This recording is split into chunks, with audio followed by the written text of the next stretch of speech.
Samedi 24 décembre 2022, bonjour à tous et bienvenue. Vous regardez le 6h30 sur RTI1. C'est désormais une tradition. La première dame de Côte d'Ivoire a offert cette année encore un grand moment de réjouissance à plusieurs enfants. Ils étaient environ 3000 à prendre part à un arbre de Noël au district autonome d'Abidjan. Un reportage réalisé par Jérôme Kofi Aboula. Et revoilà Noël, le moment d'offrir des présents aux tout-petits aussi. Cette année, comme les années passées, la sollicitude de la première dame de Côte d'Ivoire, Dominique Ouattara, envers les enfants ne fait aucunement défaut. Ce jeudi au palais présidentiel, un arbre de Noël de la part de la présidente de Children of Africa leur est dressé. Pour la distribution des cadeaux à cette occasion, c'est du ciel que le Père Noël fait son apparition. Au total, ils sont au nombre de 3000, les enfants venus des 4 coins d'Abidjan qui repartent les mains chargées. En leur nom, la petite Farida Gbané pour dire merci à leur bienfaitrice. Aujourd'hui, nous sommes comblés de bonheur et nous répartirons les bras chargés de grands cadeaux. Maman Dominique, grâce à vous, nous découvrons aujourd'hui le magnifique palais présidentiel et son immense jardin. Vous êtes une maman en or qui apporte toujours la joie et le réconfort dans nos cœurs. Merci pour tout ce que vous faites pour nous, pour tous les enfants de Côte d'Ivoire. Modadamo, Nanzin-O, Iniche, Ayoka. Que Dieu vous garde et vous bénisse, vous et notre papa, le président Alassane Ouattara, pour le bonheur des enfants. En organisant cet arbre de Noël pour ses enfants, la première dame de Côte d'Ivoire, Dominique Ouattara, indique clairement qu'elle n'entend pas se départir de ce qui est pour elle comme une tradition. Mes chers enfants, comme vous, j'affectionne particulièrement la période de Noël car elle est le symbole de l'amour, de la joie et du partage. C'est le moment où les enfants reçoivent de nombreux cadeaux et passent des moments inoubliables avec leur famille. C'est pour cette raison que chaque année, nous organisons des arbres de Noël pour les enfants afin de permettre à tout le monde de passer un Noël chaleureux et festif. Il s'agit d'un moment exceptionnel durant lequel chacun peut s'amuser, rire, danser, manger et recevoir des cadeaux dans les jardins du palais présidentiel, transformé pour l'occasion en un immense parc d'attractions. Mes chers enfants, cette journée a été organisée pour vous et je souhaite que chacun de vous en profite pleinement. Toutes les attractions, les jeux et les cadeaux que vous avez vus sont pour vous faire plaisir. Alors amusez-vous et gardez de beaux souvenirs que vous pourrez raconter à vos amis et que vous n'oublierez jamais. Cérémonie tout à fait festive, soutenue par des artistes de renom. Kérosène, Magisystème,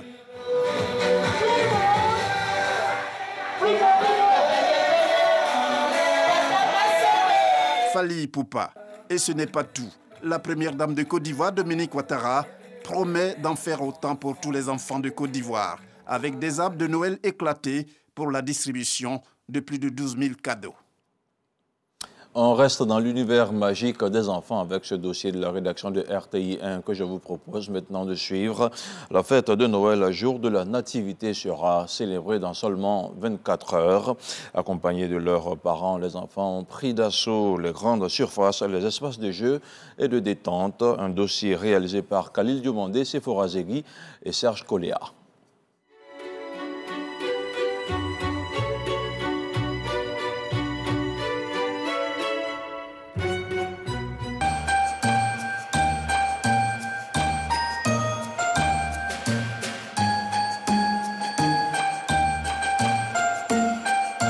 Bienvenue dans l'univers magique de Noël. Noël et son monde des rêves. Le Père Noël, grandeur nature, des prototypes d'ours polaires et de bisounours, tout ce qu'il faut pour enchanter les tout-petits.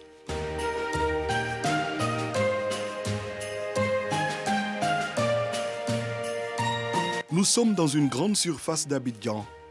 Tout est aux couleurs de Noël. Les enfants ont les étoiles, plaît les yeux. Les super-héros, Spider-Man, Superman, Avengers et autres personnages de Marvel sont au rendez-vous. Je suis content d'être ici. C'est un bel univers. Il y a tous les cadeaux qu'on veut. Berekia, élève en classe de CP2, a obtenu d'excellents résultats. Elle a droit à des moments d'évasion offerts par ses grands-parents. On l'aide à rentrer dans son monde parce que les enfants, c'est le jeu. À ce stade de développement, l'enfant a besoin de jouer et il faut l'accompagner. Les plus chanceux ont le bonheur de rencontrer, avant l'heure, le Père Noël en personne. Des cadeaux, puis des instants photos pour immortaliser le moment. Ici, c'est l'univers des rêves où tous les rêves se réalisent. Et on peut avoir tout ce qu'on veut comme les cadeaux des rêves. Même le Père Noël, même est gentil, nous donne des bonbons. On vient, les enfants, ils voient le Père Noël donne des cadeaux. C'est plus réaliste, on vit le Père Noël en même temps. C'est amusant et bon, nous les parents, ça nous met à l'aise, quoi. Dans les magasins, le Père Noël joue un rôle de premier plan. Le Père Noël, c'est ce personnage-là qui est capable de créer la magie sur l'enfant. Et donc, la présence du Père Noël est quelque chose qui les fortifie dans leur imagination. Ça donne de l'attractivité, ça met de l'ambiance. Quand ils viennent ici, les enfants, ils retournent à l'école, ils disent « Mais j'ai vu le Père Noël, il m'a donné ceci, il m'a donné cela ». Et ça attire aussi d'autres enfants. La magie de Noël opère également chez les commerçantes d'accessoires installées à proximité du magasin. Les gens, quand ils finissent de faire les achats à l'intérieur, ils sortent, ils viennent emballer. On peut avoir 50 000 ou plus. Pendant la Noël, il n'y a pas que le Père Noël et les jouets pour combler les attentes des tout-petits. Les clowns jouent aussi leur partition. On a un arbre de Noël à animer et nous sommes en train de nous préparer. Vous voyez bien que nous avons étalé pêle-mêle notre arsenal. Avant de monter sur scène, les Snoopies se préparent minutieusement. Le choix de l'accoutrement, de la coiffure et les couleurs du maquillage ne sont pas fortuits. La couleur est importante, ça attire l'observation de l'enfant et puis ça le fait rapprocher de toi. Quand tu es bien habillé, les couleurs sont éclatantes, les enfants s'approchent facilement de toi. Après les préparatifs, place au spectacle. Durant plus de 2 heures, les chants, les grimaces et jeux comiques sont passés en revue.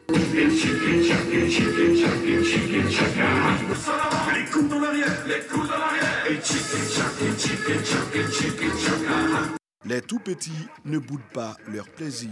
J'apprécie le fait que les clowns viennent nous égayer. J'ai joué à la statue musicale et j'ai gagné mon cadeau. Quand on finit une animation, quand le promoteur ou bien celui qui a commandé le spectacle vous dit vraiment c'est beau, c'est bon. Et puis les enfants sont contents, ils vont à la maison, vraiment. C'est notre grande satisfaction. Changement de lieu, même atmosphère à la Riviera Mputo avec Tony le clown et son binôme.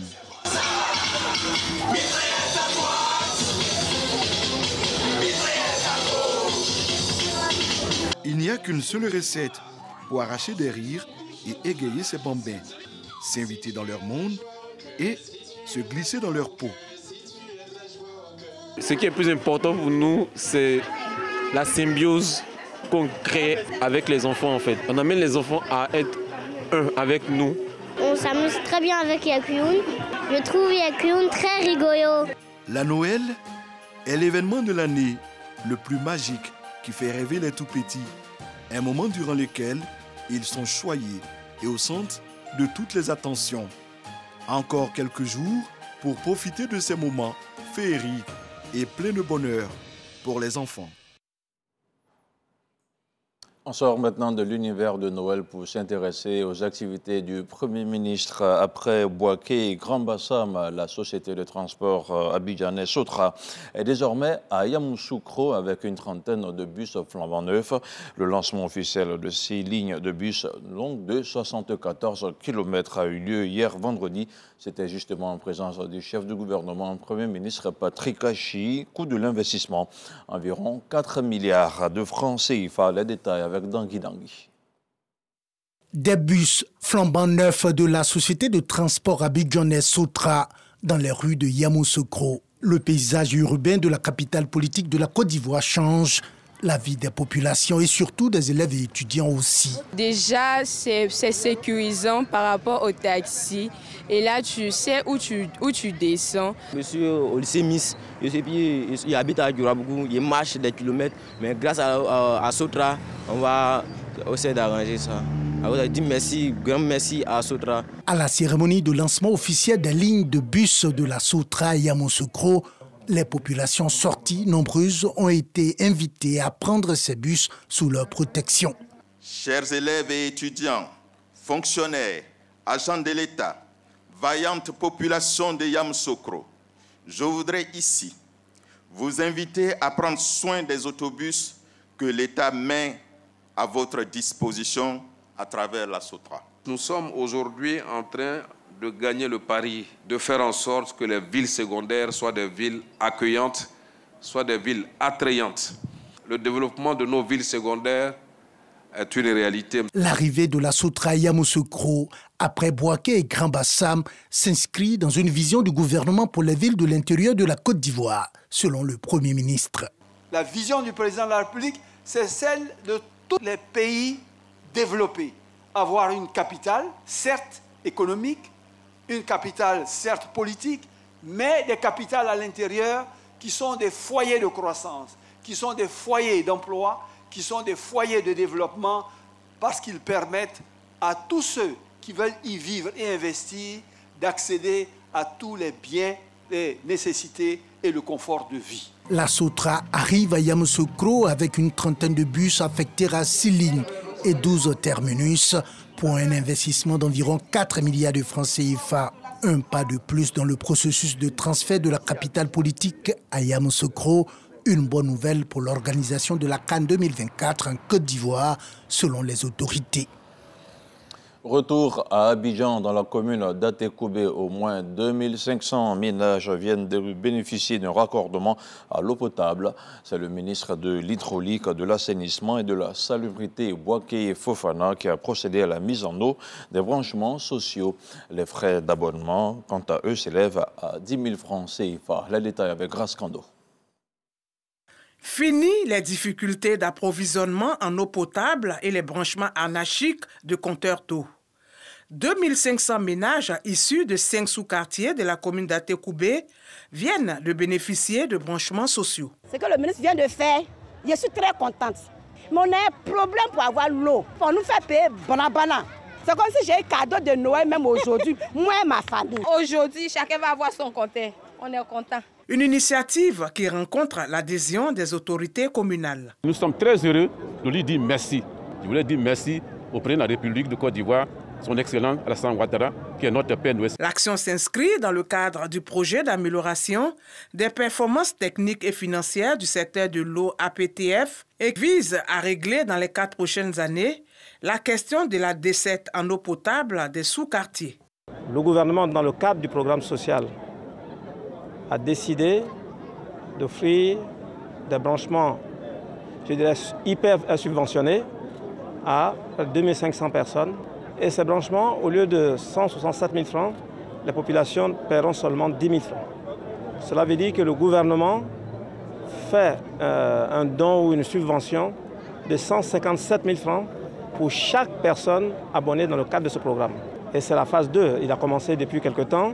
Et nous allons progressivement rendre l'accès à l'eau potable le plus facile possible aux populations les plus vulnérables. L'accès de tous à l'eau potable, une vision du gouvernement, c'est pourquoi le projet APTF vise 155 sous-quartiers du Grand Abidjan. Dans l'actualité internationale, Emmanuel Macron a dénoncé une odieuse attaque dont les Kurdes de France ont été la cible hier, vendredi 23 décembre. Un homme a tué 3 personnes et blessé 3 autres dans le 10e arrondissement à Paris. Le suspect est un homme âgé de 69 ans. Il a été placé en garde à vue, sorti de prison le 12 décembre dernier. Il était sous contrôle judiciaire. Et puis du sport, du football, avant de terminer après Karim Benzema. Benzema Blaise Matuidi, champion du monde 2018 avec l'équipe de France, annonce la fin de sa carrière à 35 ans. Sélectionné à 84 reprises, Matuidi évoluait depuis 2020 à l'Inter Miami aux États-Unis. Passé par Troyes, Saint-Étienne, le PSG puis la Juventus. Il est le premier joueur sacré avec l'équipe de France en 2018 à mettre un terme à sa carrière. Et voilà qui referme ce journal. Merci de l'avoir suivi. On se retrouve ce soir à 23h.